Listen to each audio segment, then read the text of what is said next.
son becomes the father the son. This is all I can send you, Kal-El. It's not who I am underneath that defines me, but what I do.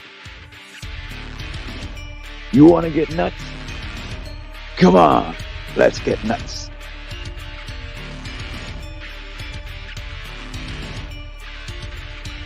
Just because someone stumbles and loses their path doesn't mean they're lost forever.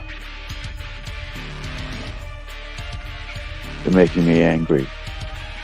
You wouldn't like me when I'm angry. I let my father die because I trusted him. Because he was convinced that I had to wait. That the world was not ready. What do you think? With great power comes great responsibility. We are Groot. We are Groot. We are Groot. We are Groot. We're Groot. We're Groot. We're Groot. I'm with you till the end of the line.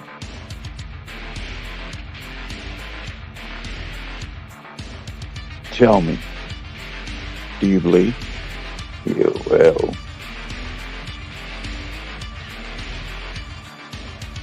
Big man in a suit of armor. Take that off. And what are you? Genius. Billionaire. Playboy. Philanthropist. I am Batman. I could do this all day. Kill any god. None of you seem to understand. I'm not locked in here with you. You're locked in here with me. You either die a hero, or you live long enough to see yourself become the villain. If you're nothing without suit, then you shouldn't have it. It's not who I am underneath, but what I do that defines me. And I am Iron Man. Fourth wall break inside the fourth wall break. That's like 16 walls. I believe there's a hero in all of us that keeps us honest. I would say that's morality. Moral. Good morning, everyone. How are you doing? Good morning. We are here. Well, I'm here in New Zealand, and Hawk is over there in America, and Marcelo's over there in Argentina, if I'm not wrong. Indeed. So thank you for joining us. I have no idea what the time is wherever you are, but thank you. I just got up about an hour ago with a sore back because I did some gardening the other day, and as you know, I slipped disc a couple of weeks back, which took me out for a week. But the show must go on. Thank you for joining us. I really appreciate you guys coming out and hanging out this early in the morning for New Zealand. But what time is it over there in America, Hawk? I am at 9 a.m. 9 a.m. Okay, 7 hours yesterday. Was it 19 hours behind us yesterday? Marcelo, what's the time over there in Argentina? Here it's 11 in the morning, 11:10. Oh, you got perfect timing. Rested well and ready to go. Yeah. I get up early today. Awesome. Hey, so thank you guys for both of you guys for joining us. Bit of a hit and miss yesterday because I got my dates wrong, and I apologize for that. But we're here today, and I'm looking forward to this because I've looked at some of the artwork and that Marcelo has been working on, as well as the books that are coming out. And some, I'm not sure if they're already number one's been released or not, but you can check them out on risingsunpublishing.com. So before we go any further, Marcelo, do you want to talk a bit about yourself? Because everybody kind of knows Hawk now because he's been on here for quite a few times, and he's kind of almost like a co-host. But do you want to tell us a little bit about yourself, and we can then go on from there, and we're going to do the meet and grind of the work itself. He's a celebrity now. Yeah, I'm from Argentina. I'm 48 years old, and I've been working primarily first at advertisement. I worked as art director and illustrator also and designer. And then after my dad dies almost 13 years ago, I decided to go back to work with my passion, that was drawing, and I started working here in Argentina in a game company, but it's Argentina, so things are not quite stable. So when everything implodes, I became a freelancer. So I tried to get in comics since then, and I have the luck to find Hawk, and we were working 5 years already, more. And I started to work with him, primarily in the fan fiction part, and now we are working with more. How do you call it? More first or primary issues. Yeah. Creator owned stuff is what we're working on now. Right. And I do some stuff outside with other people, but primarily I'm working here with Hawk, at Rising Sun. Awesome. So so you're 49 now. When did you actually go, okay, this is when I want to do comics? Or was it that like you went to art first and then go to comics, or what was the situation there? No, I always loved comics. Here in Argentina, especially in the 70s, in the 80s, where it was like the golden age of comic books here, of Latin American comic books, Argentinian comic books. We have a lot of good writers and illustrators, but then Argentina, it's like a roller coaster, politically, economically. So nothing lasts forever here. Nothing lasts. Nothing lasts forever anywhere. But so then it came down, and it came up back in the 90s. And I read comics since I was a kid, and I was drawing since I was a kid. My mom takes me with a block of paper to go when I go into the doctor and stuff, and I was always drawing. So I always loved that, and I read especially European comics, because there was a lot here, but there was this Latin American editors that came here with some publishments of DC and Marvel, and so I get both influences. So I love that stuff, and I read from, I don't know, when I was a kid. I remember reading Sipi Sape, that was a Spanish book, and Mortadelo y Filemón. Or here we have a lot of. It was Hora Cero, was one of the early series comic books, adult comic books, and I started reading that, and then of course when I grow up and things were like stable, I need to study something else. So I studied design, and I went working with that, especially first, but now I decide to get back and fully committed in this. Awesome. Now, so when you're talking about like the European style of comics and stuff like that, you're talking about like from my experience from New Zealand is like kind of the idea, Lucky Luke, Obelix. I think it's Spirit and Spirit. Give me 1 second. I think.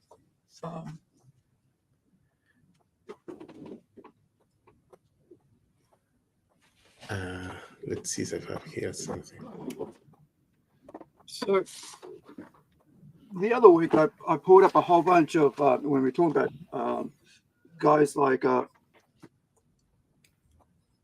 I forgot Mobius and stuff. I pulled out a whole lot of comics I didn't know I had, it's I just picked up stuff like like this.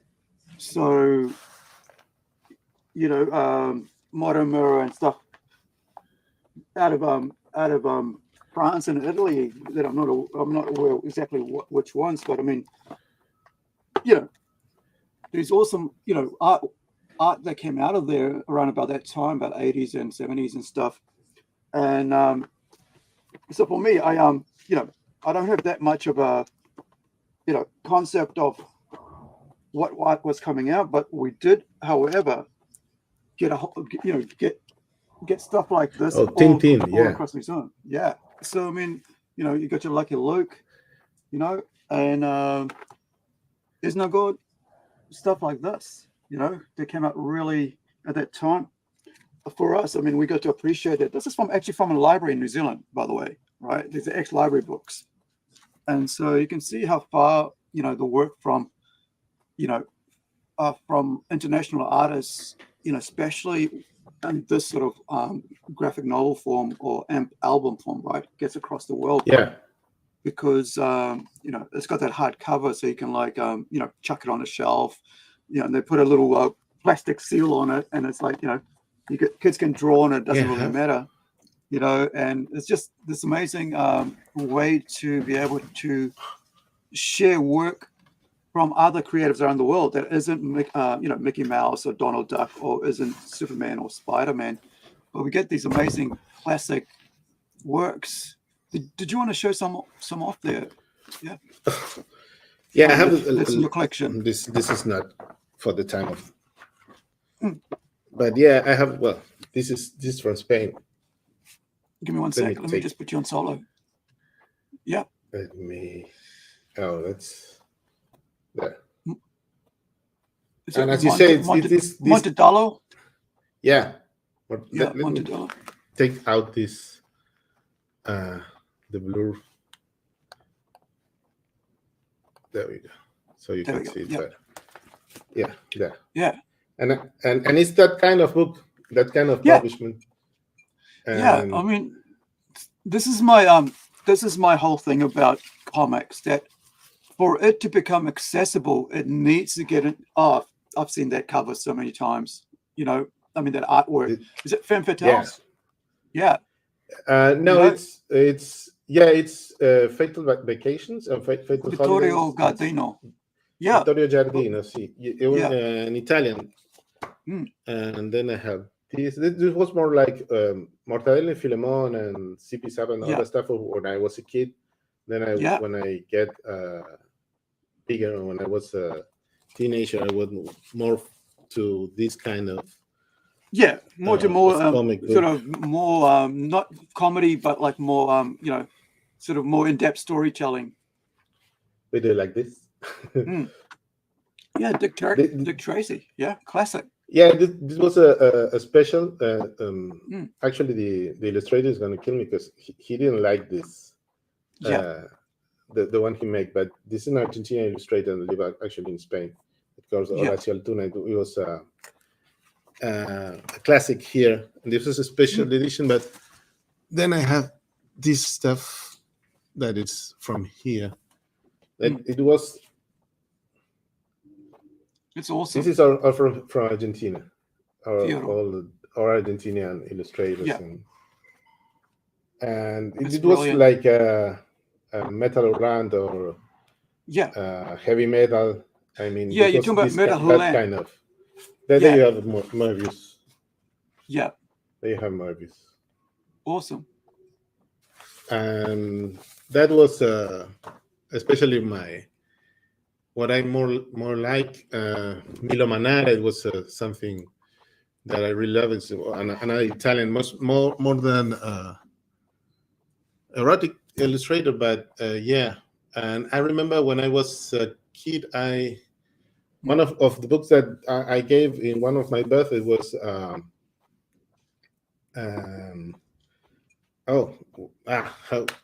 come on. I have it here. Let me give it. It has to be here. Where is it? So This is one of Marcelo's art. While we're looking at him, we can have a look. This is one of the covers for an upcoming book. It's called Commandos, M.A.C.O., and it's from Falcon, and it's through Rising Sun, and I think it's through the international line there. So there is about, let me see, there's 5 issues that I can see that's supposed to be coming out through this. And we'll be looking at with that soon. And I just want to, which is why we're talking about this today and having Marcelo on. And we're missing Leandro, who's their colorist, if I remember right. And so we get to see amazing, talent coming through from the international side of things, because we're able to, with Rising Sun. I mean, Hawk, do you want to talk about that a bit more about the international side of things as Marcelo gets himself set up there? Yeah. I can talk about it a little bit. We do have a couple international divisions inside the company, and but the internet has made it so much easier to get in contact with people in other nations, as you and I know, Aru. We didn't have really those options before. You talk about how you got a hold of someone prior to this. You really had to make a phone call or write a letter, and correspondence would take quite some time. So the internet has made it a lot easier to come into communication with people. So we there for a while, this group started up because we were trying to finish up what you're looking at right here, which is Commandos and Marco. We were actually trying to finish this series up, or the series of Millerverse. So the idea is that we could we could reach out, and all of a sudden we found out that we had a lot of people in South America that were kind of building up, and so that's where this meeting started happening. Now we go to a weekly meeting with our international people. This is kind of what I call the South American meeting. It happens usually this time every week, and we discuss the books that we're working on and how we actually reel them in. And because we ended up with I think it was about 10 or 11 people that were working out of South America for us. We even talked a little bit about actually opening up a division in South America, in Argentina, I think is where we were going to do it at. And then the Argentina government got super unstable before we could really get it finished. They went through another political change, and all of a sudden it became a really bad investment to put any money in down there. Yeah. So. Yeah, and there's something that Marcelo alluded to before about how it's not always stable, and I think people, us in the Western sort of setup, don't understand that. I mean, when I was writing Incredible and wanted to look at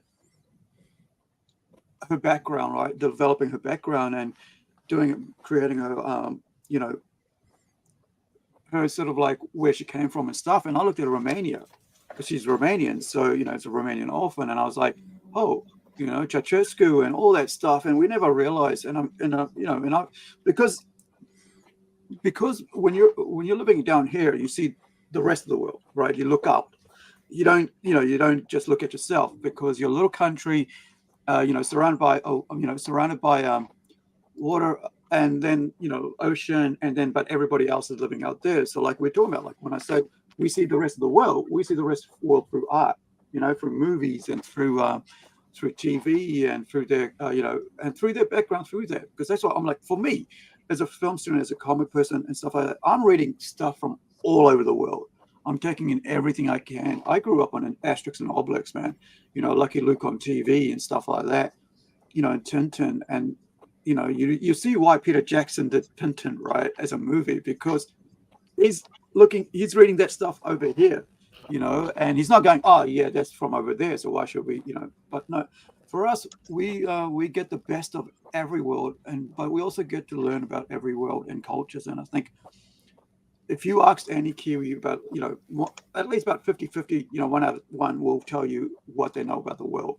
And they, we're so learned in that sense, because we want to know about things, and we're very inquisitive people. We're the most traveled people in the world, per capita, if you really think about it. But like talking back to, about Argentina and stuff and setting up, like we don't really understand that sort of stuff. And, we can go, oh, yeah, it's like that. But you can just wash over us.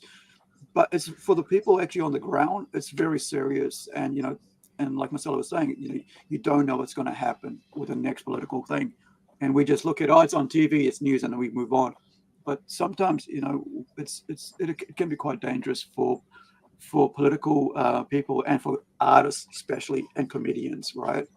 The creative thing's always been the attack of the, Yes, and that's very true. It does seem to be one of the first things to go after. Anyone that's poking fun of me, I better shut it down, sort of thing. There's a trend that usually happens. It's a sad sort of trend because at least someone has a voice, using their voice to communicate, communicate that. But what you've got up right here is Commandos and Marco, and Marcelo, the book you worked on was a different book. You worked on Action Force a time. What was it? It was Scars and Shadows. The Scars and Shadows, yeah. Part 2. So part 2. Yeah. Yeah, I make pencils and inks for part 2, and Pablos makes the color. And then I make the layouts for part 3 and part 4. I can't remember who then pencil it, but I make the layouts of that. So let me see if I've got the right book here. This is not the right book that I've got here, is it? So this is one that there's a cover. See, so this cover, let's go back to that cover real quick. This one here? So this is actually his cover. This is Marcelo's cover. Yep. That's mine. So our teams worked as we would share the workload across the project to get it done faster, to try and get it done quicker. Because these came out on a monthly cycle. So, and I think we were pretty late on these. I'm glad we got it finished though, but this was a variant cover, and oh gosh, help me out here, Marcelo. Someone had done some thumbnails. I really like this cover. I think Hernan was going to make them, but he then had left, and so I pick up the basic of the thumbnail, and then I tweak it a little bit. I make like this homage of Frank Frazetta's style of illustrator, and then he made like with this center action figure and all the enemies trying to get on him. So that was my take, but it was Hernan's, I think. Yeah, and it's a beautiful piece. I mean, there's a lot of action. I remember we went through several revisions, and as the process goes, because that was kind of how our team is set up. Is we want to put out the best work possible, so we give constructive criticism, to those who come, and sometimes it's just things you don't see, and so we make slight adjustments, slight changes on the artwork to help improve it so that it reads better. But this is a beautiful piece. Go ahead. It's very much collaborative work, because everybody can speak about what they're seeing. It could be a cover or a page, and everybody can say what they're thinking, and then of course Hawkeye for me at least it has the last word, but you can, everybody can get his opinion about it. I really love the setup of this cover. I mean, like you look at the face on the lady down here with the bow and arrow, and then in the background, way in the background to the left, is it left? Well, to my right, on the background to the left, you can see, with the visor, with the helmet and visor in the shadow almost. But that's really the detail work in that is amazing. It really sticks out for me, like Thank you. because it's there, it's on the cover, right?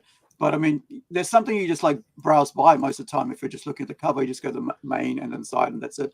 But at way the back, you know, he's pulling on the rope there, and you know, it's just impression, and everybody's sort of like, you know, in this really energetic sort of situation, and you know, you can almost see the lady going, "Hey, get in here! What are you waiting up? You know, what are you looking at? Come and help us out!" And it's got that energy. It's moving really, really cool. So, do you want to tell us about this? You know, about the working on the project itself. So, this is Commandos and Marco. What does that mean? That was, you know, that was the action figure line for because these are part of the nonprofit division, and that was in the Millerverse, and the Millerverse is the Hasbro related tie-ins. So for those of you who don't know what the Millerverse is, it is the combined universe before Hasbro ever got to it. We started the combined universe way back in 2011. And then eventually IDW gets to it much later, and now Hasbro's doing it again. But what we did was go ahead. Because IDW ruined the whole, you know, the whole, what is it called? The ethos and the energy and, you know, the love that, you know, the characters, right? They mess with the characters the way that people didn't like. You know, so I think there's no more. I think so, yeah, because they were doing a couple of different things, and this is such a side topic here. They were doing several different things, but in my opinion, there's two things that killed them. One, and the first one that everyone thinks of is they were starting to do some gender bending, and they were starting to do some kind of more leftist views on things. So they were really kind of like wanting to push some gender identity issues and some political issues in the book. And that kind of didn't serve it well, because we saw a lot of things that shouldn't have been done in that set. And the second thing is their covers, they just kind of got ridiculous with their covers. Right. And I think that hurt them too. Yeah. I think that hurt them a lot with their covers. And they were putting out, you know, some of these had like 70 covers for an issue. And it was just like, you know, you're beating up your reader base, as those people that are completionists are going to hunt for all 70 covers and no one's going to get them. You're not understanding that. You think it's a cash grab. And it is, of course, you know, like, because, you know, the idea there is like, I mean, you know, doing Kickstarter, there is that idea that like some people like to have, you know, but you got to limit the cover range. You can't like have like 60 covers. That's ridiculous, man. Yeah, and that was getting pretty common. They were getting up to like, you know, 10, 11, 12 covers per issue. And, you know, the G.I. Joe collector or the Millerverse collector, they're all completionist. As long as we can get the book out and get it to them, they're all completionists. So this actually came out on a subscription for Rising Sun. We had a subscription for these. So you would sign up, and that's how you would get them. Can you pull up Commandos and Marco 1? Do you have 1 in there? No, I don't. I've only got a 49. So, sorry, 1. So what number is that in the sense of like where we at with this? So this is number 3. That's 5. That is Scars and Shadows 4. That's something else. Yeah, that's 4. This is 3. I don't think I have that one, but let me have a look. I have 2. I have 3. I have 4. Gosh, I've got a bunch of covers, but not the actual. From what I can see, I don't have the actual.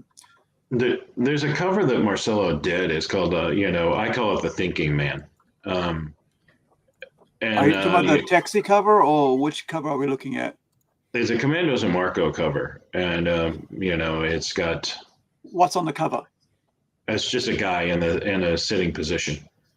Do you know the thinker of Rodin, the statue that it's the pen who's? Okay, let me have a look. So, is it the one in the diner? Are you doing the one in the diner? No. Take a look at Marcelo's folder. It should be in there, I think. Well, from what I can see, I've only got a handful of stuff, and I don't have the so-called thinking man. What I do have, I have a gentleman, Black American or dark American gentleman in a cafe, right? I have people in front of a jet. I have two guys fighting, and I have a guy in a car, right? In a taxi. So from Marcelo, the other one I have is the other one I have is one in a fire. Around the fire, I have a dude looking at a cell phone. So if you're in the oh, folder, I see. I got it. Okay. I found it. It's a totally weird place, but I got it. Here we go. Where are you? Come to me. So this was his first cover that he did, and that's how we got to that second cover. Was everyone liked that cover so much? Anyway, and this cover that you're about to put up, this one was actually submitted for a cover entry award, and which he ranked pretty high on there. He didn't win, but he got really high in the top running for this one. So, and like you said, this is based off of The Thinking Man by Rodin. So. Yeah, the thing here is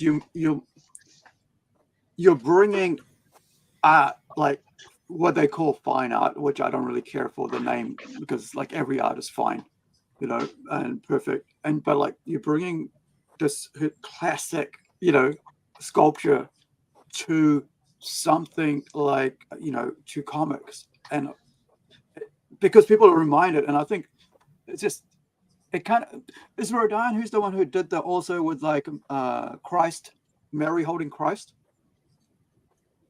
No, I think that was Michelangelo. Right. So it kind of also reminds me of that idea there as well, because it's that emotional feel. So tell us about this. Yeah, that was that's actually the same character that appears in the other one, but it's like a variant of that. Or the variant was the other. I can't remember now. I think this was the variant, right? Yeah. This was a variant cover, where the other was the A cover, the main cover. But from Wreckage, this was like a variant design of. Oh of yeah. So, I can talk about that. Go ahead. So my idea was to making more like in a pensive way, because he's staring at his hand and he's like staring all his the changes that he has, and so it was more like introspective with the character, and that's why it's no background, and it's just him sitting on all the death, and it's more like a thinking of his life, of his different lives, of whatever can you say it. And in the other it was more like that you say that the girl is looking out to the public, to the reader in the comic. It's like she's shouting to you to fight him, right?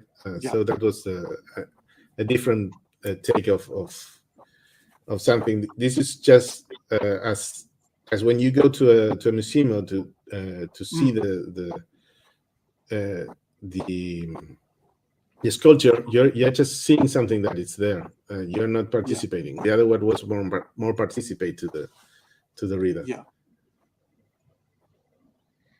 It is quite emotional, right? I mean, like, I kind of like in my head, I'm thinking about Bane, right? If you're looking at like, that sort of element, I'm looking at Bane, like, like someone who's like does all this damage and stuff like that. And then you kind of like, they have this idea, oh, he's like this revolutionary, but he's not. So tell us about that character itself. Who is this character that we're talking about? For those who don't know G.I. Joe, like myself, right? Who is this? So I'll jump in there and talk about this. So this is actually, his name is Wreckage, and he was part of G.I. Joe Extreme. It came out in 1995, or I believe it was 95, 96. And this character was a bit of a, he was a villain at the, you know, during the series, but he was a reluctant villain, kind of a darker side of things. And so what ends up happening is he, you know, the series went on. It wasn't a big hit, but if the third series would have continued, this character would have become a good guy, and you know he was planning on joining the good guys in the series. So what we've got here is he was reluctantly made a weapon of war. And he's reflecting upon his time of damage and death that he's been dealt by having to embrace this identity. And of course, they ripped his arm off and replaced it with cybernetic enhancements and all of that stuff. This character had a problem with rage and controlling emotion, and you know, so you know, to contemplate back on your identity, you know, to find out that you've been engulfed or consumed by your emotional response and your past traumatic experiences, you know, and so this uniform you see right here in this piece, what we saw in the other piece was his bad guy uniform. Here's what he would have wore in season 3 as a good guy, and we decided to kind of homage that, because it reflects on the character itself, the character's deep introspective idea of who they are and what they're coming at and how does it play out. And I think Marcelo did a great job of getting it across. I don't really remember if we really talked about even talking about the skulls, but I you know, I don't remember if we talked about sitting on a pile of skulls, but I think it turned out wonderful piece. You know, I think there's a lot of weight into it. And for me, it ranks up there as probably one of the best covers in the G.I. Joe lore. And there's been a lot of covers. I mean, come on. Yeah. If IDW was doing 70 a piece for each one, I think this is pretty near the top, because there's a lot of depth in this, right? Yeah. There's a lot of thought process that went into this, and I think it shows. I think it reads. Yeah, I mean, you know, the things that work is where the audience or the reader is able to connect emotionally to the characters. You know, we all want to emote our characters to emotionally to people, you know, where they connect. Like I was talking about the other day, it's like I was choking up watching this friggin' kids, you know, like anime, you know, and moving pictures, as I say, you know, based on a manga. And I'm like, you know, punching my chest because I couldn't breathe, because it was like I'm choking up. And you look at, you know, like, and that is one of the, you know, the classic things that we want as creators or as artists, is to be able to share art where we get a response from the viewer and stuff.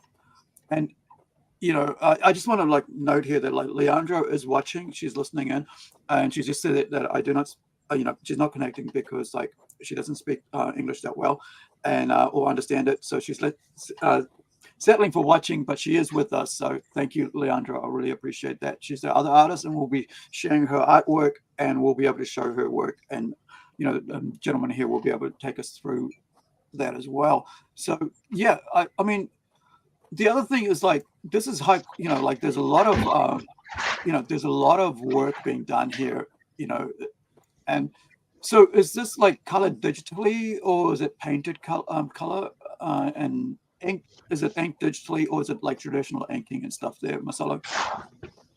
That's traditional pencil and inking. Actually, I remember I had to start that at my mom's house because I was taking care of her. That's one of the things we have to work everywhere. And then it takes me back to when I was a child drawing on the living table. But I didn't have much. I take what I can, and I start doing there, and then I finish it in Photoshop in digital colors. Right. Yeah, I think having the lines done by traditionally, doing the lines traditionally is so much. I don't know. There's something natural to it, even though the colors.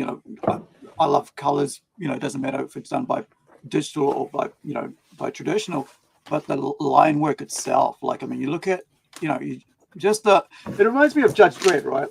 Like if you really think about it, it's got that little face here, like that jawline. Like you look at, let me just shove this over here so you guys can see what I mean by like that little look on his face. So you see this here, right? Just the way it's like, and then you can say like there's a lot of thought going into it, and so that's why I think let me get back on that. Have a look at this. Just there's so much emotion in the little cover, and I think a lot of time people miss it because it's just a cover, right? They think, oh yeah, I'm going to get to the story, and when you actually look at the artwork and the time that's taken, you can go back and go, because I collect cover art. I buy comics just for covers now. I don't even buy it to read, and I'm talking about the mainstreams, right? Because I love the artwork done by the artist there, and and if you're a collector, it's such a cool art itself. So tell us about the series and how it came to be. So the series, well, there's a little bit of depth. Jamar Miller, who was the original runner of Rising Sun, and he was the one that actually came up with what we call now the Millerverse. It got redubbed that later on, but what he wanted to do is he took a play off of Devil's Dues World War III, and he kind of made a much bigger universe out of it. And by bigger, I mean he was tying in his World War III, and there's a story to that, and I think I can expand on that just a little bit. So Devil's Due had just pitched World War III to Hasbro, and actually Marcelo's going to show you something. No, that's the workout, right? The inks of the two pages. There were. Let me put you on full there. Sorry. Solo out. Let's have a look at that again, Marcelo. Sorry. Those are the original inks. Yeah. Quite a big. Man, that's awesome. Was the detail. So hey, and for you viewers out there, Marcelo, are you willing to part with those for some cash monies? Yeah, sure. All right. So if you're looking, we're gonna link you to Marcelo's his site. That way you can get a hold of him if you're looking to buy some original artwork. He's probably got tons of it, considering he's worked on so many books for us.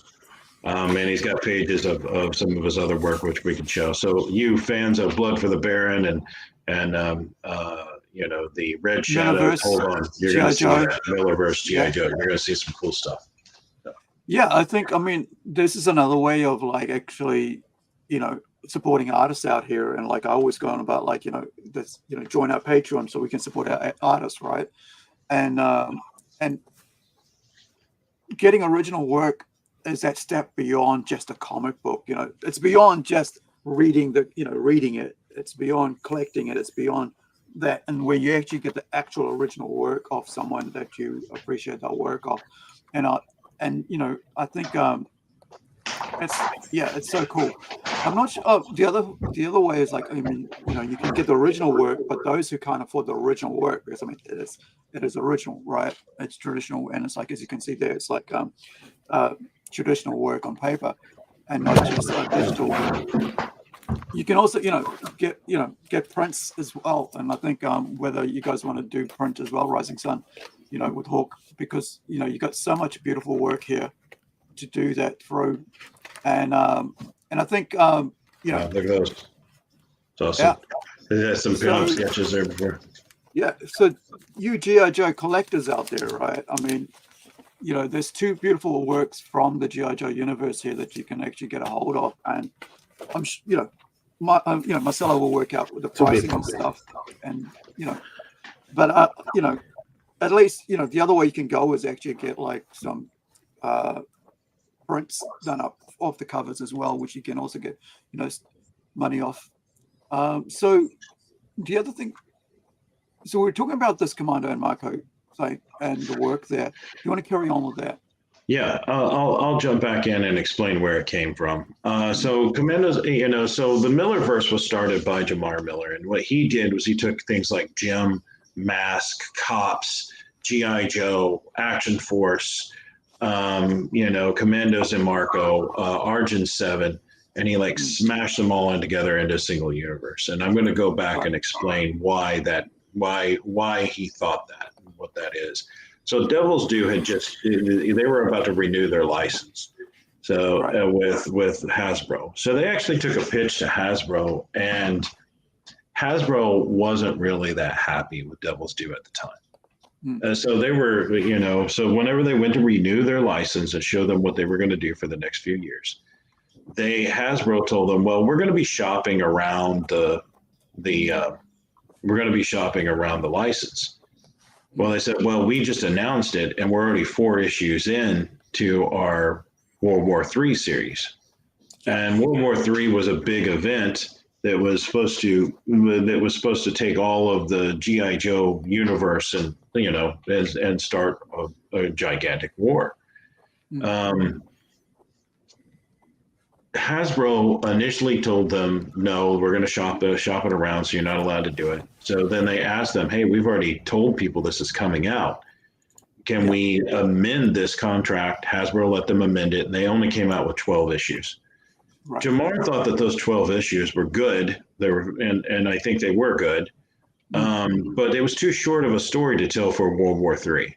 It was just too short. So he expanded that into what is the Millerverse now, which picks up at World War III and carries all of this stuff forward. So scroll down there, Aru, and then let's go back. Let's go back one. So I'm going to show you, reader, those of you that are watching, how you get there. So let's go back one page, as you're in the completed works. I want you to scroll to the bottom. Is this in the Millerverse? Oh, hold on, scroll up. Yeah, this is Millerverse Year 1. Okay, so we put this out as a subscription as 4 years that we did, and you could have signed up for it, and then you would have got this on a monthly. So what you're seeing here is you're seeing Year 1, which started with Action Force Red Dawn, and which brought back the Red Shadows and brought them back into the fold of things. You're seeing both A and B covers right next to each other. Now, and then that takes you through year. Let's go back and let's go to Year 2, so you can kind of see that, because it goes through Red Dawn and then folds into many different other caveats of the Hasbro universe. So if we go back to Year 2. So is this here, or is it somewhere else that I'm supposed to be at? Let's do this a little different. Can we go to the Rising Sun Publishing website? Right. Let's show them where to find this. How do you get copies? How do you buy a print copy of this work? Because it's already all come out, and the subscription is kind of run through at this point. So where do we find this to be able? So let's go to risingsunpublishinggroup.com. You're there. Let me just switch over to that page. Give me one sec.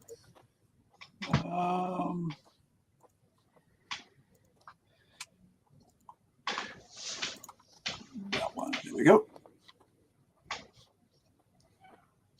Are you able to see that? Yep. Then let's go to the shop. So this is how you're going to get there to find everything. Let's go to the shop. There we go. Let's scroll down. Here on the side, you see filter by and category. If you find Millerverse right there, let's go, if you find Millerverse, it's going to pop open. There we go. It's going to pop open all the books that are associated with the Millerverse that we currently have in stock. So that includes everything you see here, Mask, Argent 7, and, if you scroll down, you're going to see more and more and more.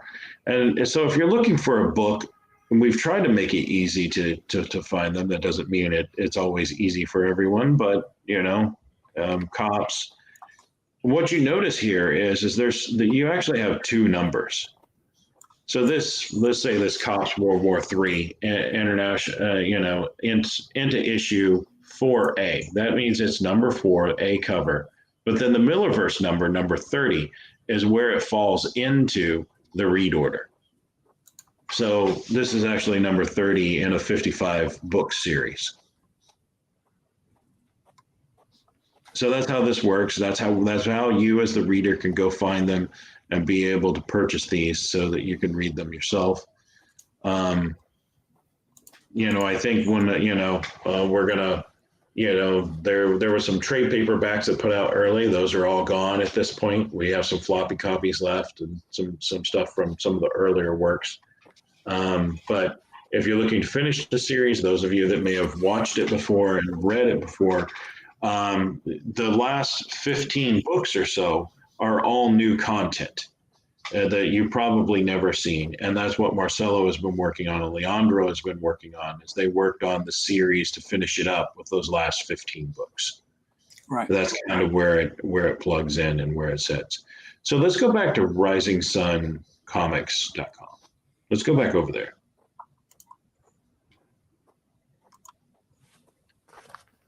So whenever we were putting out the subscription, we hadn't actually created Rising Sun Publishing at that point. Rising Sun Publishing came out of the idea of having the need to be able to house all of the new books that we were creating, including studio books that were not exactly directly Rising Sun owned. So this is where Commandos and Marco and where Action Force of Scars and Shadows, this is where they kind of start to play a realm into things. And okay, so let's go to online comics. I know this is a little messy. Then let's go to the fan comics. There we go. That's the one, RS Fan Comics 2. And then if we scroll down and you click on number 4 or 5 under this Millerverse tab, it's actually going to show you the covers that are there. So let's go to the bottom. So this is some of this is in read order. So there, you can see Marcelo's cover right there on the front. He had the B cover and there was the A cover. And this is as they are, A and B covers in read order. So you kind of get an idea of what you're at. What you're doing. So from basically about 40 on, those are all new books in the series. So if you were, and these books were planned prior to this, Jamar just didn't get a chance to finish them. So what we did is we went back in and picked up the series and finished up what he had gave us. And what he did is he outlined the books. I asked him if he wanted to write them. He said no. He said, I'm ready to hand them on to someone else. And so we brought in writers and artists to work everything up and get it back into get it into completion. So you see it goes from Mask into Commandos and Marco, and then it goes from Commandos and Marco to Of Scars and Shadows. And let's go back. Can you go back in this, Aru? They go to number 5 under the Millerverse. And here's the rest of the books that'll complete out the series. So some of the stuff you're looking at was planned prior to Jamar had done it way back when, and that we just got a chance to finish it off and complete the story as he intended it to be. So there's quite a bit there, and quite a bit to read throughout everything. So this is basically tying up about 100 issues of comic books in the Millerverse. Now, how far are you away from completing it? This series is done. This is done. We were a little late getting out the last books. So this was on a subscription service only. So you would sign up with Rising Sun and we would send these to you whenever they got finished. We tried to send them monthly and we did that pretty well for a long time. But then we just kind of got bogged down. Things started to shift in the world and COVID came along and everyone kind of retreated a little bit. But so this is what the Millerverse is and how you get it, how it all came about. So we turned the series of only 12 books into another 55 books. That's what happened. In that folder that I've got, I want to show you Marcelo's work on that. So in his folder, you have of Scars and Shadows 2 right there. It's a PDF 051 Action Force of Scars and Shadows 2. Let's take a look at that because Marcelo did all of the work on this one. This is all him, but the coloring was done by a wonderful colorist, Pablo Lizaldi. He's working on a couple of different Rising Sun books as well. And then once these guys finished, they moved on to create her own projects after this series was done. So here we go. This is Marcelo's work. He did the layouts, the pencils, the inks, the lettering, the coloring were done by someone else, but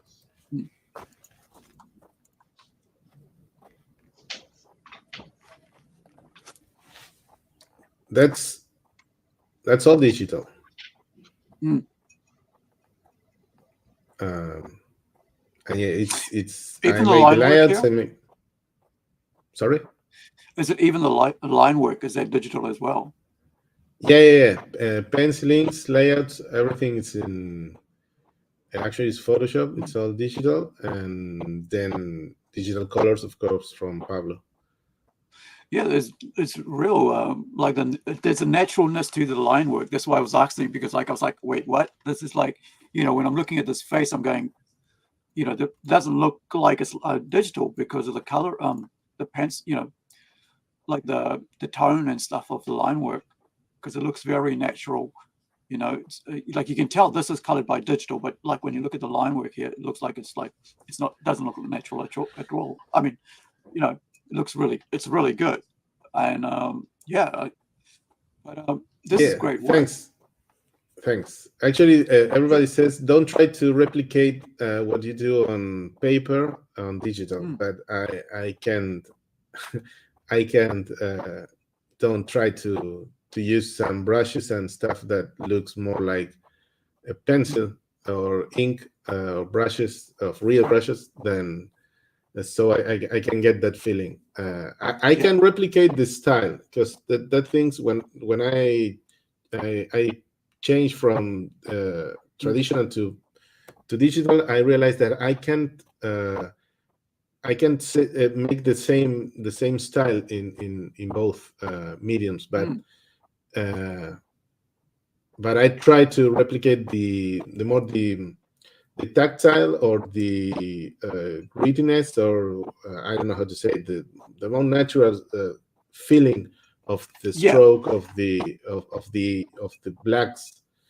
And so I search and I download a lot of brushes until I get what I like.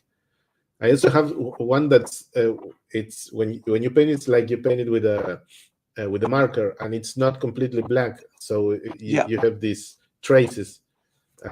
But it's it's kind of weird, but it's nice. Also, if you see the pages, it's got this beautiful, like, I mean, I'm looking at this guy here just behind the desk, right? And when you look at his head, like you can just see, it looks like it's been painted with a brush, right? It's a natural feel to it, and that's just, that's really well done, and I'm, even, everything here, it just has this natural feel to it. I mean, we can tell the colors are digital, great, but what I mean is like the ink itself, like, sometimes we get lost in like there's no like marrying between the digital and the traditional. This is really good where you can tell that the two are being really well married together, and the brushwork's really cool. And to be honest, I love that lettering on this. Usually I don't like the lettering on sometimes on books, but the lettering on this is really well done. Just the setup here, and it's not just the way it's layered over the artwork is really well done, and I think it really helps lift the work and not sort of work against the work. So this is really cool. Like, yeah. So what is this like? Is this number one of that series, Commandos and Marco, or is it like further along there? No, actually that's number two. Number one was made more years ago, and I picked up this on issue 2, and then I made issue 3 and 4, but just the layouts, and it's got a different style. I make the layouts, and then I apply the. If you see, there's like the old style. This one of yours as well, or gray tones? Which number is the other one of yours? Was it 54 or? I don't know exactly the number there, but well, so this is 51. Hawk, which number? Yeah, that's all me. Yeah. Yeah, this is cool. Now, tell me about the research that goes into actually, the background work, like because you got these characters, right? You can place them wherever you want, but I mean, the story's saying, well, it's got to be here, it's got to be here. This is in Germany, right? So the other one, if I remember right, was, let me go back here. So where's this one here? Like, so, because this seems to be moving everywhere. So where is Mrs. Flag right now? Which country is she in here? Actually, I don't know what country is she in, but because that was set up from the previous book, so I just tried to pick up the style of the house and just add my style on it. Actually, now that I see it, I have like this this style of making the houses and with in almost in silhouette and to set up the place, and in this case it's also from the other book. I tried to replicate the place, but in the other pages that it specifically said that it's in Mexico, it's in Germany, in Munich. So I have to make a research for the. We got France. Yeah. Do a bit of research where I all these places. Yeah, where is the place and how can I play with that? Because of course I think that terrace is not that high.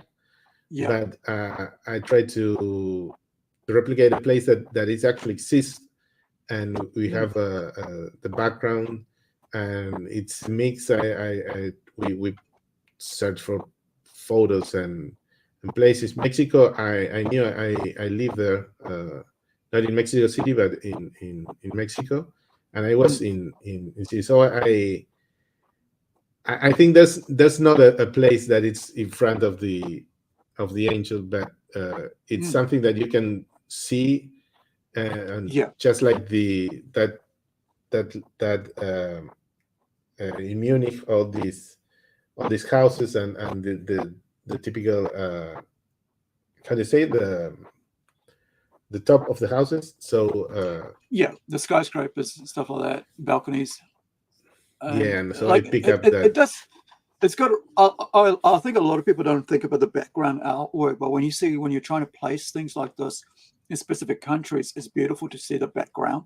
I think because you're trying to say, hey, this is what the real world looks like, and here they are now sitting in Munich, Germany, and you can see Germany at the back there, and excuse me, and but then you switch to a room, right? And rooms are easy, but when when you're trying to place countries in situations like this, so it lifts the book. And I think this sort of really adds to it. Doing stuff like this, it really adds to the story a lot because you're trying to place it. And and it's tricky because you have to match the I try to match the perspective of where they are, and Yeah. And I say I play with the sizes or the heights of in this case this restaurant, that it's an actual restaurant that is in Munich. So I try to pick up stuff that you can, if you were there, you can relate it. If you see something and you find out a picture of Mexico, and you see the angel, you see, oh, I see that. So you can relate that after that. It's awesome. Now let me see if we can find anything else here. Like, I mean, I've only just started watching a bit of like the G.I. Joe universe with the cartoons from the 80s and stuff. So I'm not really aware of most of the characters there, but like, Hawk, do you want to tell us about what's going on with these characters and who are these, who's this leader here and so on the throne? Yeah, so we talked about G.I. Joe Extreme earlier. This is the main bad guy from G.I. Joe Extreme. He's kind of the, there's very few that are, that are really, really, I don't know, I shouldn't say that, but he kind of ranks pretty high in the pantheon of characters. So his name is Iron Claw, and what you've got going on here is he actually has a display pulled up, and that is Baron Ironblood and the Black Major and Red Scream actually next to him. So what we're doing here is that this book series actually ties up a lot of the loose ends that were left in World War III. And Marcelo started off. Book one was already done prior, like in 2009. Something 2010, I think, is when it was done. So we got, this is finishing it up. So Iron Claw here is this is the kind of the conclusion, the wrapping up of the World War III series. So World War III did technically end, but there's still kind of like this stuff that's kind of going on through everything. So I think that, as you look through this series, it's going to get better and better, and we're going to come to a conclusion to the entire series, because it does end up wrapping up, completely at the end of the 55 issues. I think what's really interesting here, you're still on number 2, right? Yeah, this is issue number 2. This is the one Marcelo had made completely. Yeah. The pencils and inks. And the reason, if you go to number 3 and 4 in this series, what you're going to see a little bit different there is, I think you were already there. Let's go back. You had number 4 up. We can talk about that. Go again, another one, next one over. There. Scars and Shadows 4. There we go. So Marcelo, what we had is we had a new artist come in, and we needed to get the books done faster and try and get them out because we were really starting to fall behind. So we come up with a plan is that Marcelo's layouts. Rue, are you there? I think we are still there. I think we may have lost him. So Marcelo's layouts here,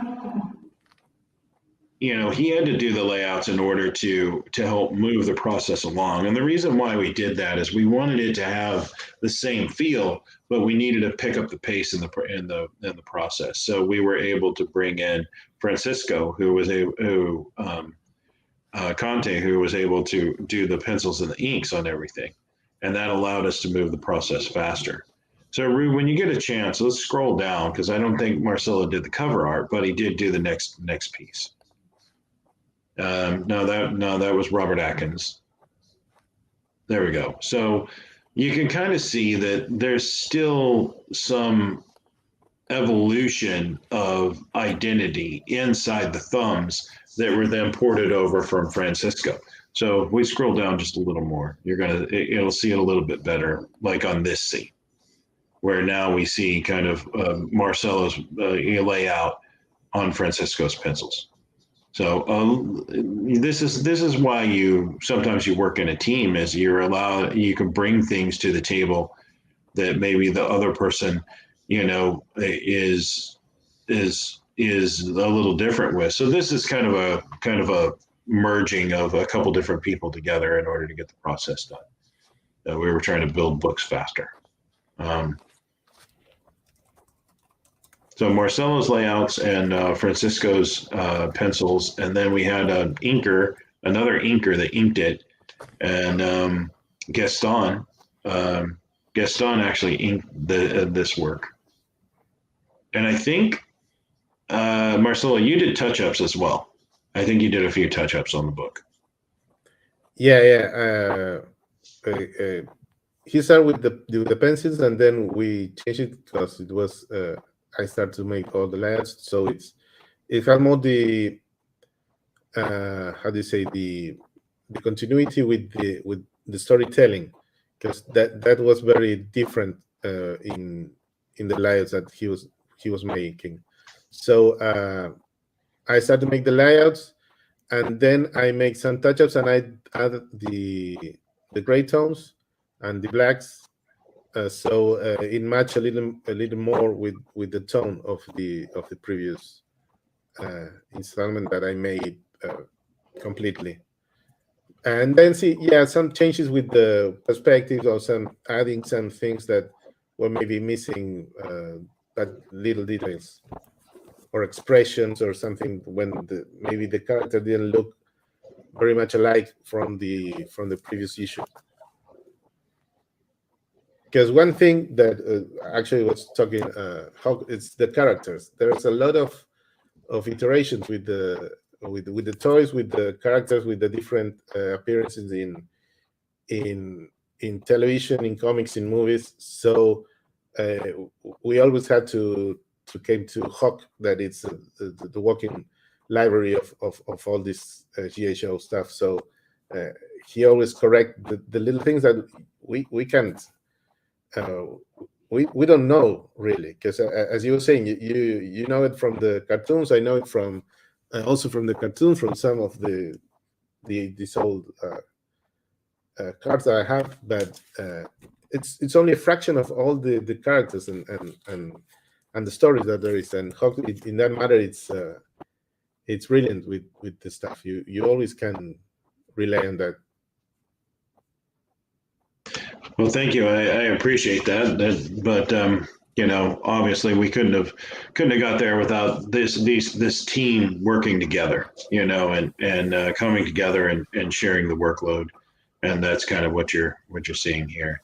So let's not go too far in this one. We want people to buy it, to read how this is going to complete in that PDF. But since then, and we're talking about the Millerverse a lot, and we're going to talk a little bit about Leandro. He's here watching. This is Leandro's colors. Let's go back one. Let's go back to that Commandos and Marco, not number 4, but let's go back to because these are Marcelo's colors on his work. Let's talk a little bit about Leandro's work, and then we're going to talk about where they're at now. So let's go to Commandos 3.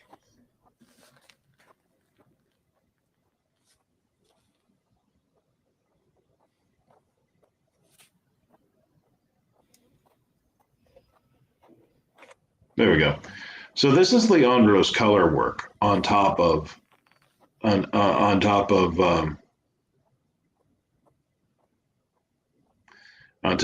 and I'm blanking. I remember, the artist only did this issue. This is the only issue he did for us.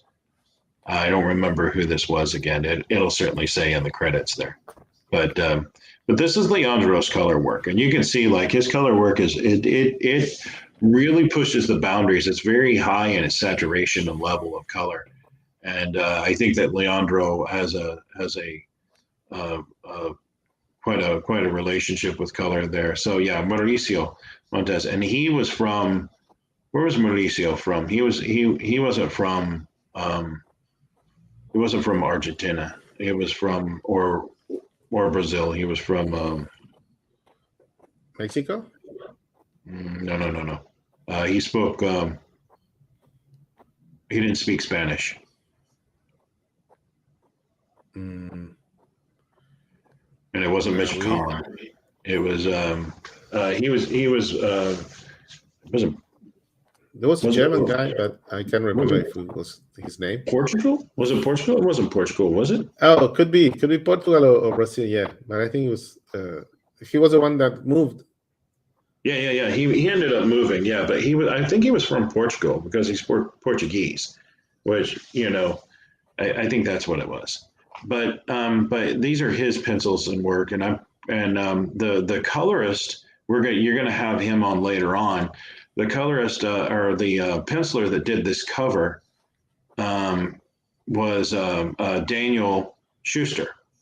And we were going to have him on the show later on, I'm pretty certain, and talk about the book that he's working on now. But I believe Daniel did the cover, if I'm not mistaken, this cover that you're looking at now. And Leandro did the colors on it. This was a cover previously that we had listed, and I've forgotten who had done this, but we had listed this cover back when Jamar was running the company, and it never come out. So no, so Mauricio had also done the pencils on that. So Mauricio done the pencils on the cover, and Leandro did the colors on it. And I think when you scroll through this book, you're going to see that like Leandro is he's a penciler as well. He does his own pencil work, which we're going to talk about. But you can see that the colors are, there's a lot of saturation in his color. His darks are darks and his lights are lights. And I think that that's really good in when we're coloring, that we understand, because you see it where people don't want to push the color deep enough. Here, he doesn't have a problem with that. He's very willing to approach it, especially in these dark scenes where he's really going to grab the color and push it down. So very, very, very vibrant. It really pops. And everything that we've got going on. And let's scroll down a little more, so you can see a little more of Leandro's color work on this. So there we go. There's a more lit scene, so you can see how he's playing around. And this is what I'm talking about his lights being light and his darks being dark. That's very defined in what he does with that.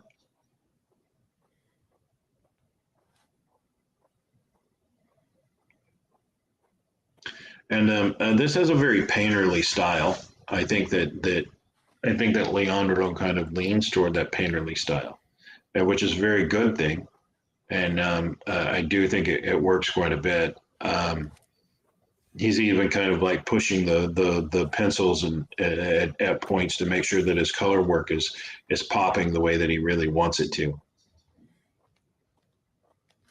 I know this was a hard one for him. This scene right here was a little challenging for Leandro because of the brickwork. The brickwork was a bit of a fight, I think, because lighting brick that has a lot of texture on it became a little bit of a challenge, right? Because bricks have edges, and they're, as much as they look symmetrical from a distance, they're not exactly symmetrical.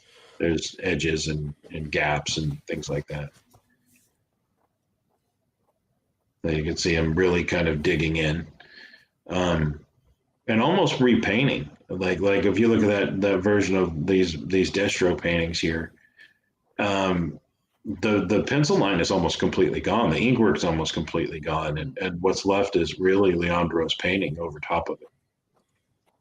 Yeah, I would have cheated with the bricks. I would have just went, got a clip art or whatever photo, shoved it into publish, Photoshop or whatever illustrative app you've got, and then went saturated it, put it in there, and then went over it with a brush, with digitally, because bricks are just annoying as hell. Like, I've done it before. It is not the best things to work with, and there's so many freaking, same, and you're like, well, that's why I went like, I just got a clip art and just shove it in there.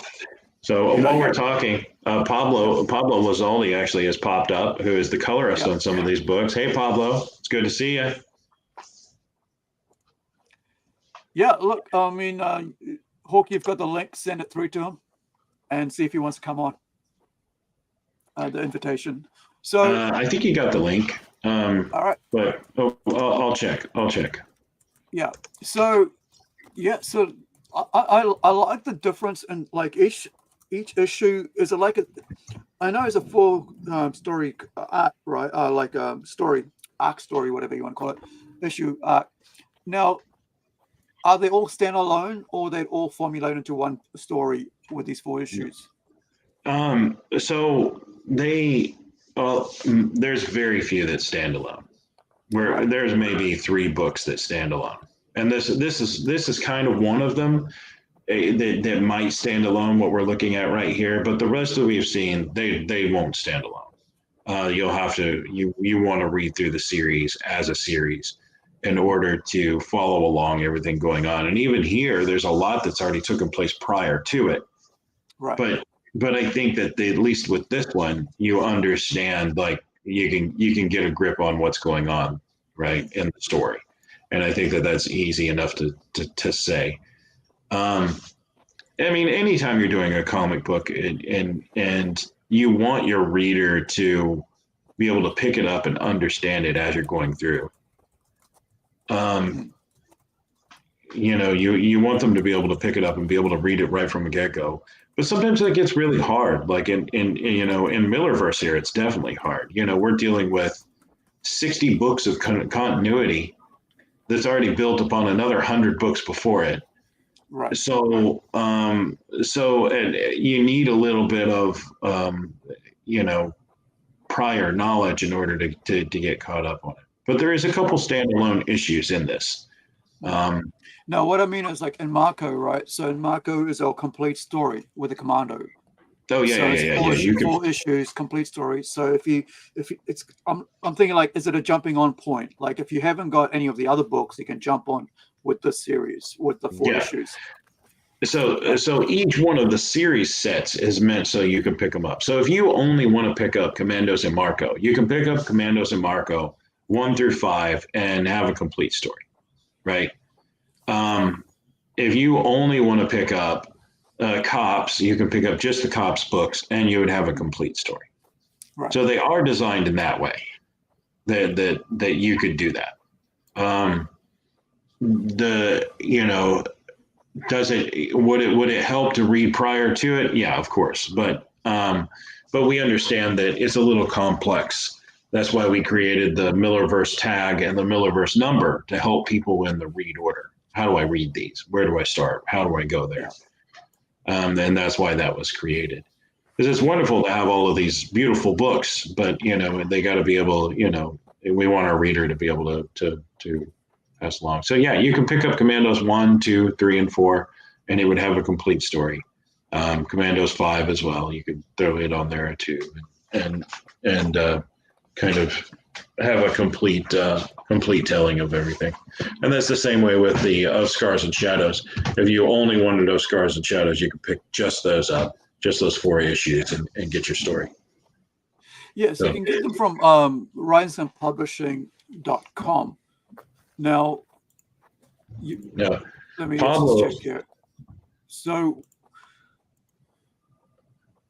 you're talking about Pablo. Carry on. Yeah, we're going to talk about Pablo real quick. Can we go to Commandos and Marco 2? I think you've got that one up.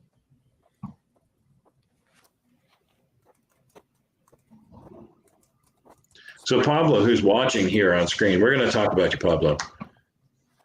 He's actually working currently right now on Armadillo Justice. He's working on some new stuff for us over there. This one here. And he's colored on Armadillo Justice previously, but we're going to kind of show off some of Pablo's colors. Lusaldo, yeah. Lusalde. Yeah. Is it this? This is the issue we were on. We need to go to issue 2. It should be in your PDF set. So, let me just Commandos and Marco 2, or 3, or 4. I believe those are all him. Okay, let me just find the order. Right, order. 5, 4,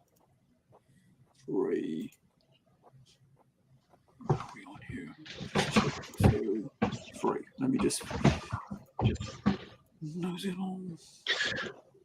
Marcelo, while we're waiting on that, do you want to throw up in the chat? Do you want to throw up a link to your to your website that all these people can find you and start throwing big dollar commissions your way?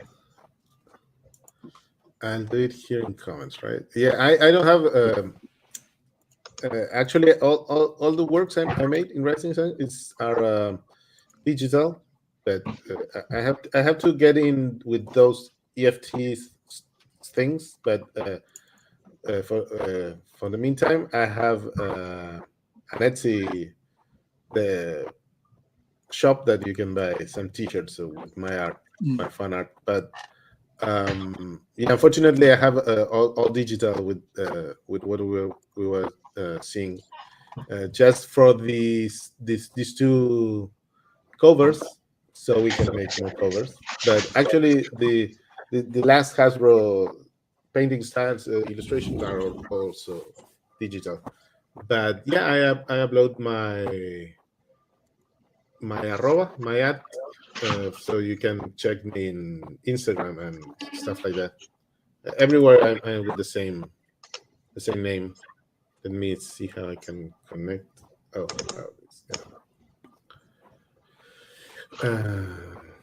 do you do this?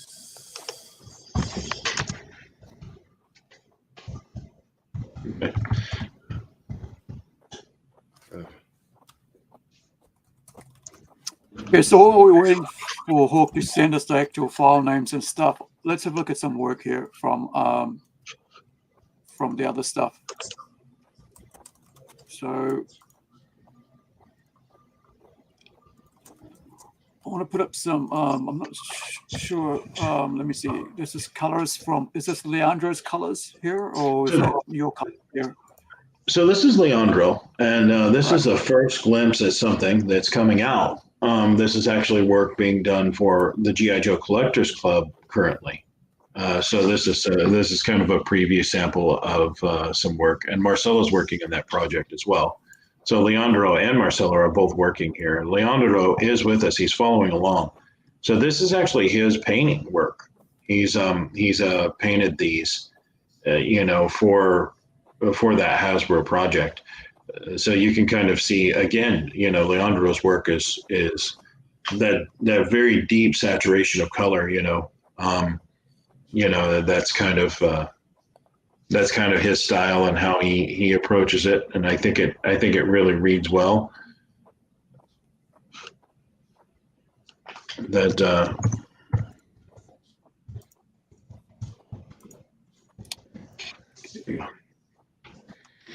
So it's very, very high in a saturation. I think it works well, and the dialogue here that's being had. So what's going on is as part of the Collectors Club, we put out a newsletter, and this is actually going to show up in the newsletter. And I think this is newsletter 3, is where this is showing up at, newsletter 3. Or this may be an online release, as they had wanted to send out emails that showcase some of their new product and stuff like that. So the Hasbro emails or club emails. Right. Club emails. So that's what this is, and he should, there should be a couple other pieces there for Leandro that you can kind of see where he's at too. All right, I think those books came in. Yeah, I think those books that you're telling me to look at, they came in late, so I'm going to have to go up and download them. Can you carry on talking about that while I do that? Yeah. You were talking about the letterer earlier. Rodolfo Veluza had actually done most of the lettering on this series, and he had actually done the lettering for Action Force Redux as well. So I know that you were very interested in that. This particular piece, I believe we kind of went back a little bit on it. I know that Leandro he finished this not too long ago, and there's still some more painting samples that he's working on for future issues of this series. And Leandro is here in the chat, and we're going to get him to throw up his link or a way to get in contact him where you can see his work. So Leandro, if you're out there listening, just throw it in the chat group. Just throw it here so people can get a hold of you and give you more work. So it allows people to see all of the good stuff you're working on.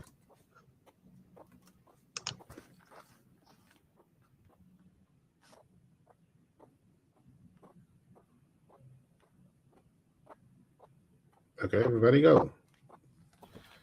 So I'm still in the show, I guess. I think it's popped out somewhere. Let me just find this other stuff. Give me one sec. Here we go. Right. So, actually, that's not what I want. It is this one. That was Hernan's work and Pablo's painting. Pablo's, 48. Right. So this is Pablo Lavalde, if I'm right. Is it colors here? No. Yep. Pablo's colors on this work. Pablo Lifante, right. Sí. Now, is he back? He's back. Don't know where he went off to. All right. Here we go. All right. Talk us through this one.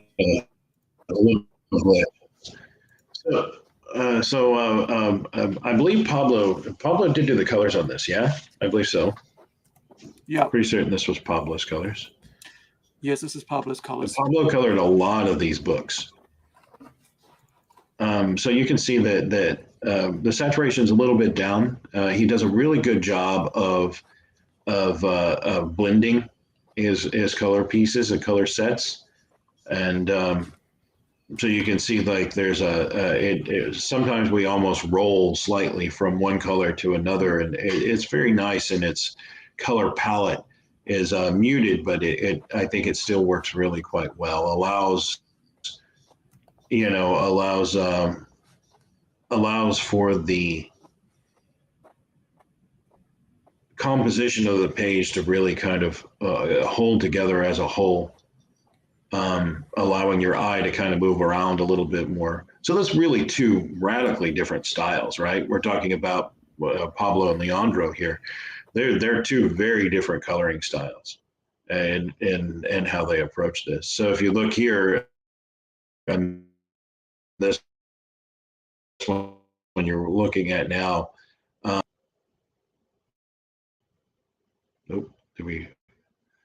there it goes. We're back up. So the color here is it has a lot of things going on. There's some textures inside the paint work, but there's also a little bit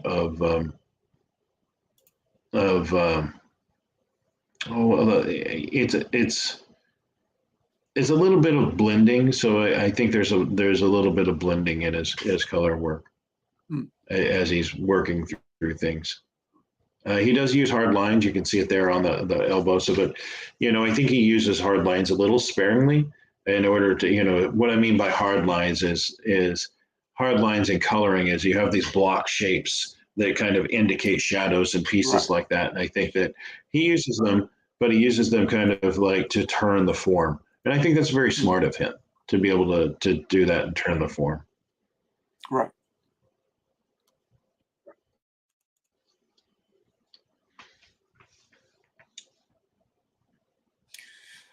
One thing I find Pablo, he colored. Go ahead. I'm sorry. Yeah, the one thing I find is the more characters you have in a page, the more work it takes for that page. And a lot of times people don't realize how much time it takes if you have a panel with lots of characters on it compared to a panel where there's hardly anything, like just a scene, right? So if you have let's have a look for something simple, right? So if you have this, right, this is not going to take you as long as this is going to take you. And a lot of times people don't understand that each page can actually differentiate between the time it takes to take from one page to another. So look at this page here. and you've got 3 characters, and you got like 7 characters, and you got a, what's that, like about 8 or something, and then you're back to like 7 again. Was it all 7? So you got so many characters, and then just setting, and then you got the 1 character, right? And it's like that's going to take a less time than it's going to take for that panel. And I think a lot of time people think like, why is it taking so long to get this book out? It's because it takes a lot longer to do from page to page. So you could go from one page to another. As I was saying, it could be, like this here, right?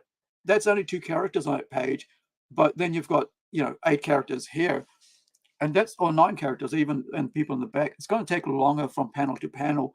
And, when you're trying to get a book out, it is going to take a long time sometimes. And there is always going to be some sort of delays. You can say, oh yeah, it's going to take, when you're in the mainstream, you have like so many people working on the books. When you're on the indie comics, you're working with so many people all over the world and things. And each person around the world is going through different situations. Like we're talking about Marcelo here, right? He's over in Argentina. We got writers over, in America. You got, colorists over in Portugal, right? So you're trying to connect at this specific time, especially when you're working on international books like this. You are going to get delays, and but you got to like allow for that. And I think it's important that you actually realize this is not the mainstream we're working with here. There's a difference between the mainstream and indie comics, is that like you can basically go here, do this now, and then move on to the next person. But the other thing is, these are books, they're being made at the one at a time. They're not like books being made, several books at the same time, and you haven't got like a whole bunch of filler pages, issues you can just chuck in. And that's what I find, which is quite interesting between the mainstream and the indie, is that like there's a lot more love for the characters and for the book, for what's being made and the work that's being done, because you're custodians of these characters, especially with G.I. Joe. Like these guys out here, they'll tell you if something's wrong, right? Because these guys have been, some of these guys, that's their life, they live this, and they have, and the fandom for G.I. Joe is a very strong, unified worldwide fandom. And there's historians out there who just, they don't want you to be messing with this IP. And it's like we mentioned earlier, which is why IDW lost it, because they were messing with the IP that they didn't, that they didn't reach out to people that actually know the IP, the franchise of G.I. Joe. And so, people don't want you to mess with what they love. And it's important to note that it's going to take time to make sure that things are accurate, as much as possible out here. And so it's important that, that you guys can get that. So this, in the link there, you've got Marcelo's Etsy shop where he's selling his clothing stuff. So check that out. But yeah, the thing here is like, you got to support these artists, right?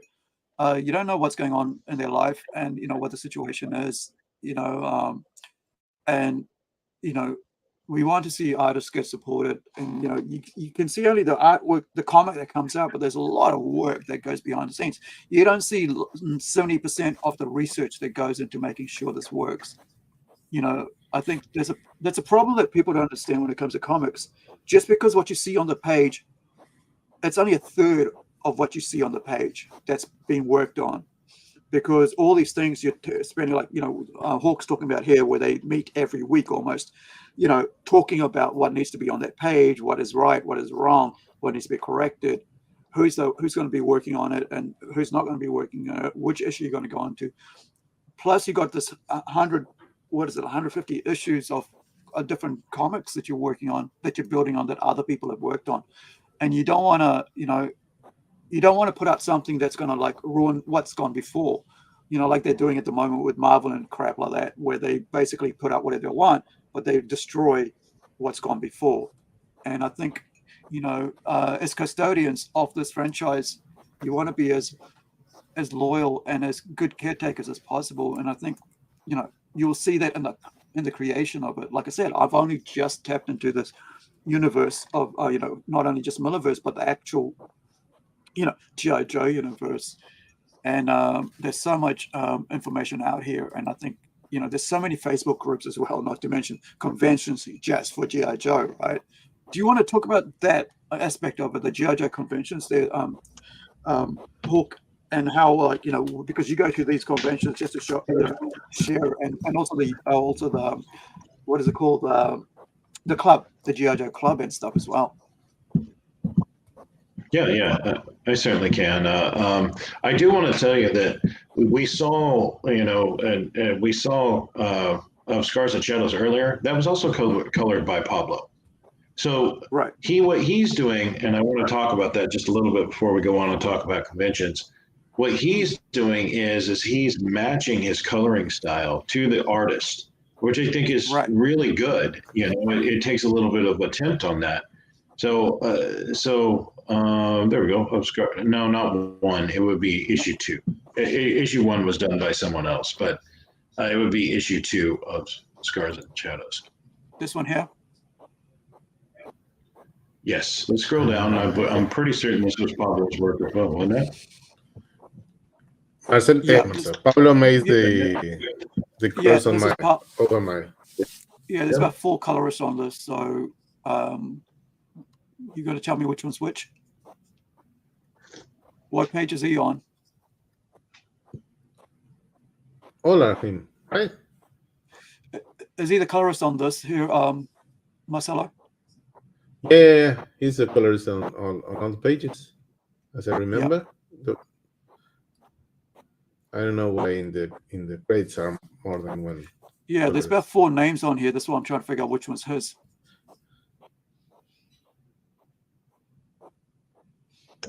Yeah, so Pablo colored. He colored the main series here. This is his coloring work over the pages. And I believe that Pablo, if I'm not mistaken, he actually colors the next 2 as well. I've forgotten if he colors the next 2. But it kind of shows, like, here's Pablo adjusting his color style to the next person, right? To the next artist, which can be very challenging to do. Yeah, you got to make a continuity. There's still a little bit of that. Yeah, I was just saying you got to make sure that continues. Like something's got, like, because you got different artists on different books, right? On each different issues, you got to have something that actually continues it. What I like about this, what I've noted, is like the lettering, because I'm a letterer, right? So I look at the lettering and go, the lettering is bringing it all together, but also you're looking at, like, the colorist is bringing it all together as well, because because when you got so many different people working on a project on a single 4-issue series, right? Something's got to unify it, because otherwise people are going, well, why is it changing from issue to issue? But they don't understand that, like, there's different people working on it. So yeah, so he worked on this one, and what was the other number? You're talking about, like, 52 as well? Or is it like 53 he's working on? Let me just check. I just want to get the issues here right. So he's working on, not that one. Granny Woodruff, 51. 50. Pablo. No. Was he on this one? Or 48? Let me just make sure I've got the right issues here. So let me just check. Yeah, so he's on this one as well. So this is 48. So he's coloring this one and he's coloring that one. So you can see the similarities, right, between the two. It's quite cool. But the artist is different on both of these, right, Hawk? You're muted. You muted yourself. One is me and the other one is Hernan. Right.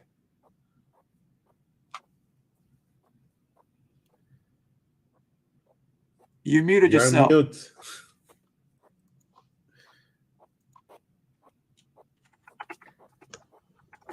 Said I know we're jumping around here a lot, folks, and it's a little confusing. You're muting yourself. I apologize for that. But we're talking about yeah. Can you not mute yourself? Am I still muted? No, you're fine now. No. Yeah. I don't know. My computer's acting a little bit wonky. Okay, so I'll take over. So Marcelo, you're saying that You you know, worked I'm on going to this work close here. this. Yeah. So you're saying that you worked on here and your lettering here, and I'm sorry, your inks here and pencils. Did you work on 48 as well? This one here. I make the layouts there. No, Yeah. that's another one, right? What's the? Yeah. That's Or was it not. this one? But Where that's is it? also. Yeah, Let me just that check was. right here. Where are we? So there's that one. Not that one. 43. Pablo, they're colors from Pablo. Right. So this one here you're talking about, like this is Pablo's colors here? Yeah. Right.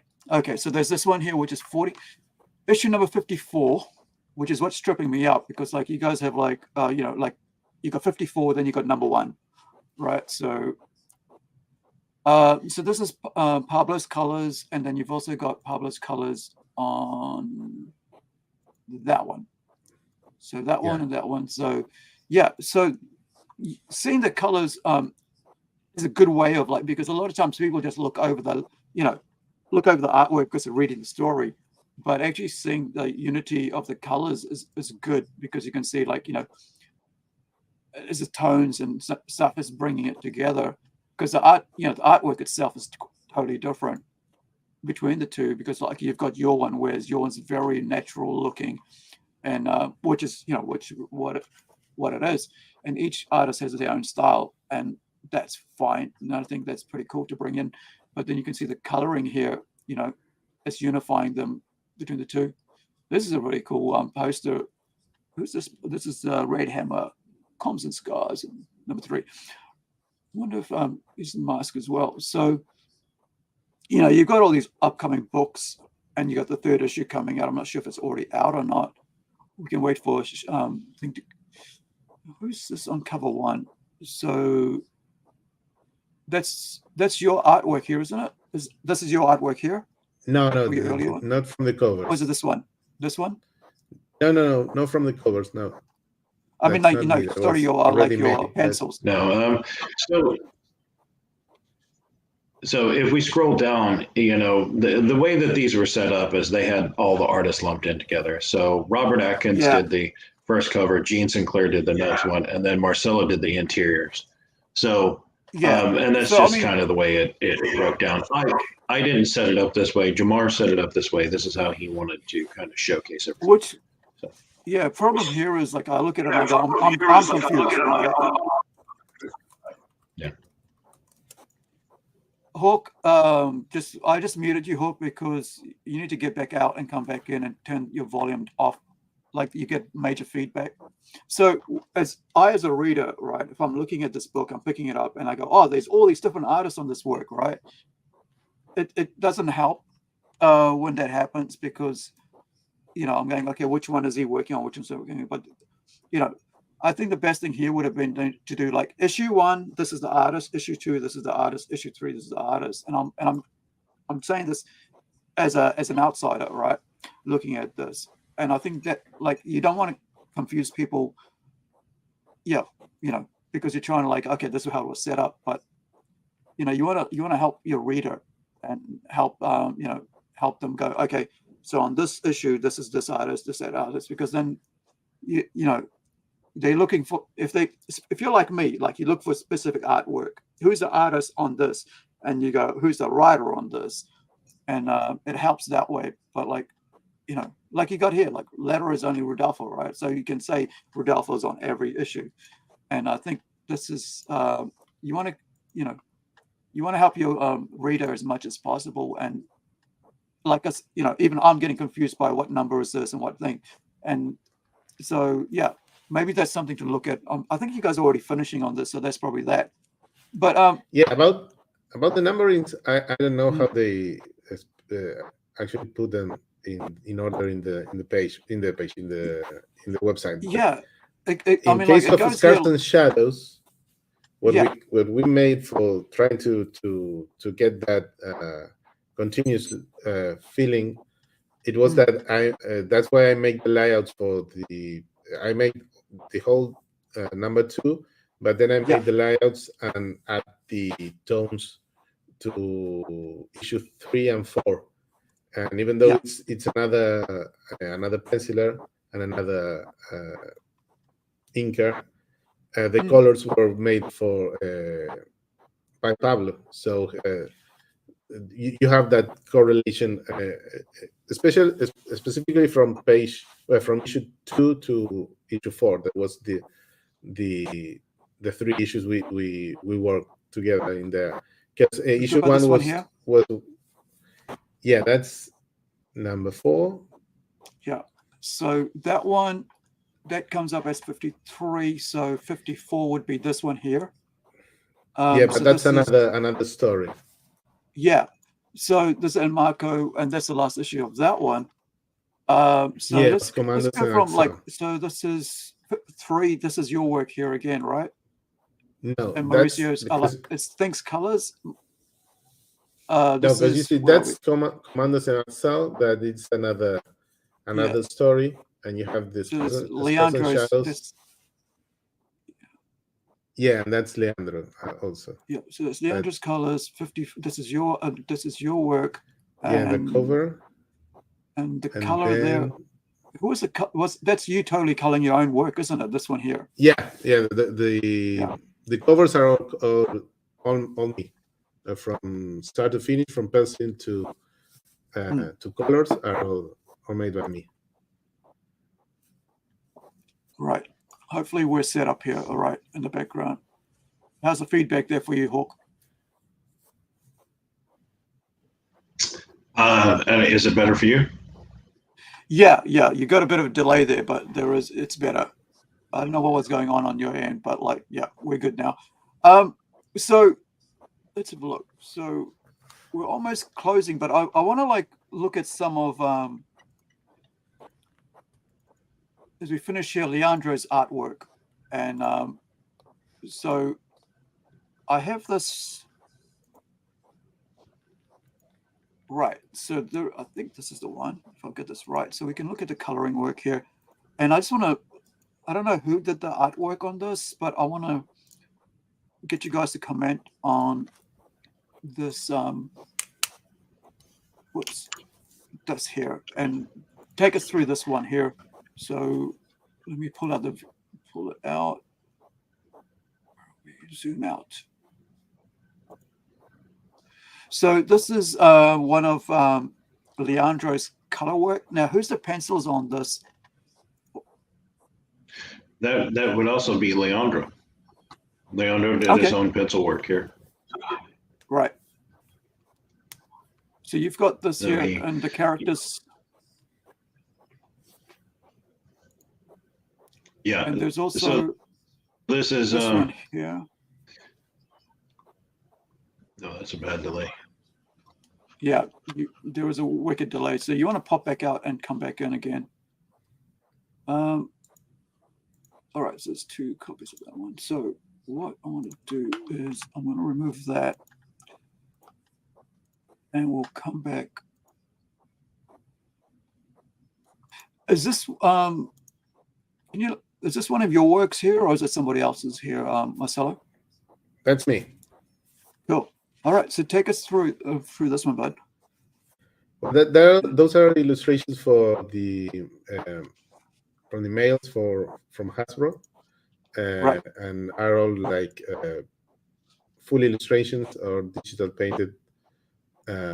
So they're more book illustrations that are accompanying a story, but they're like a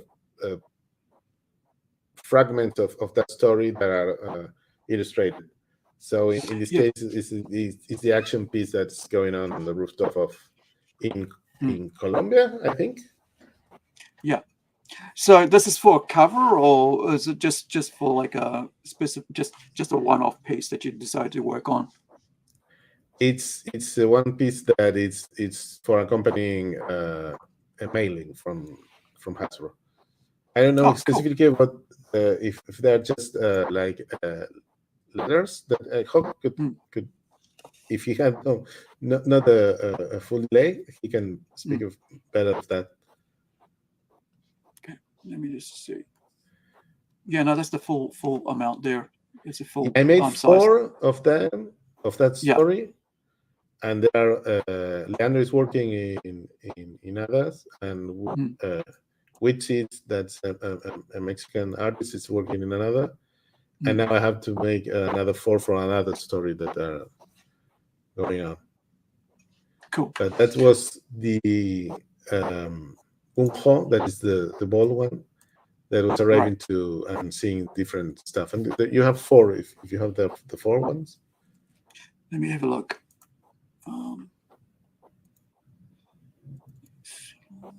Right, there we go. So this is this one here, and that one, and that one. Okay, so we'll share that. Let me just see if is Hawk. Are you okay? Are you back? Are you ready? Are you sorted? Okay, so I'm this is ready. the other I one. don't know if the lag is going to be any better. Okay. There you go, Marcelo. So this is the other one. Yeah, that's the first one. It's Gunho arriving and taking a cab from the airport. And who's the character there? Let me just grab the other one as well. So you've got this one here as well. That's Gunho, right?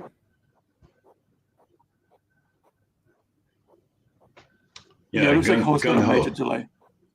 Gun-Ho. Okay. So I've got one more. Is this one here? The fire one. Yeah. Yeah, he's looking at an accident that happens. It's really cool. I like you never kind of see this sort of setting. You always see from the back or the side, but not from through the fire. I love this piece. This is really cool. Yeah. Thank you. Yeah, that was treated like one piece from a book or from a movie still, that you have to convey like the part of the story that it's accompanying a text, but you have to show, you have to understand it just for seeing what he's seeing. And as we talked before, that there was a lot of this research because it was in Colombia, I think. So I check out different buildings from Medellin, so this would be a little more related, and all the cables that accompany the streets, and the policeman of the police officer. Can I say uniform and all the stuff? Yeah.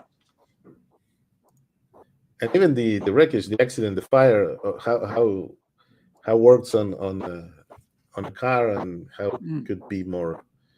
I have this kind of now they say that it's toxic perfectionism, but I like to be thorough.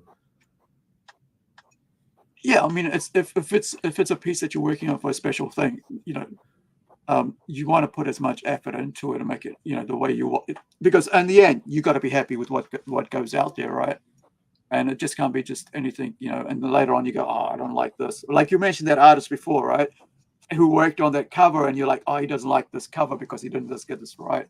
But I mean, if he had thought about it, given more time, he would have got it right the way he wanted before he had to put it out. And I think this is the thing, It's the details. Maybe you don't have to have been in Medellin, in Colombia, or see, but you understand that you see there's difference. That it's not the same where you live. So, and maybe you research it, maybe not, or maybe you, as we talked before, you see that in a movie or in YouTube, and then you say, oh yeah, I saw that, and that's more it's more tangible. I don't know. Okay, so I think we've lost Hawk altogether. So I think we'll talk about later on with him about the conventions and stuff and the G.I. Joe Club. But yeah, so I'm going to share your links here, and we'll finish off with this. And we've got this one here with your Etsy shop. You can Vitacca, and you can get that through there. And then also you can see Marcelo on his Instagram as well. So his artwork, and it's also on the YouTube as well as his Twitter. So thank you for joining us this morning, Marcelo. I really appreciate this. Love looking through your work. Hope for you guys who are watching, you can check it out on. Let me get the link here. So it's part of the Millerverse, and you can get to it through this link here, which is risingsunpublishinggroup.com. So that's the one word there, or you can just go through the risingsuncomics.com, and you can. Thank you for the invitation. Yeah, I'll just share this the website itself, so you guys can see the website, and we can finish off with that for today, because we're going to be back later on. I guess in the US in the afternoon and the midday for us here in New Zealand. You can you can join us in a couple hours. I think it's about another 8 hours from now. We'll be back with the CTE, which is Cobra with these guys here from Cobra the Enemy, and we'll be looking at them about their work, and then we'll also talk about Joe Fest and Rising Sun and their work with the G.I. Joe Club that they've taken on, and we'll have a look at that then. But check it out. It's risingsuncomics.com, and you can get there through through the link here. And that's all for today. Thank you for joining us. Thank you, Marcelo, and thank you, Leandro, who was watching from the background. And sorry we weren't able to have you on, but thank you for hanging out with us, and I appreciate you being here. And wherever you guys are, be well, be safe. Thank you to Hawk for joining us, but we'll see him again soon. And we'll, have a good day and good morning. I'm going to get some sleep for the next one because it's 4 a.m. here in New Zealand. So I'm going to crawl into bed. So wherever you guys are, we'll catch you later. Have a good evening, guys, and good morning. Gracias a vos. Saludos. Buenas noches. Good evening. Bye.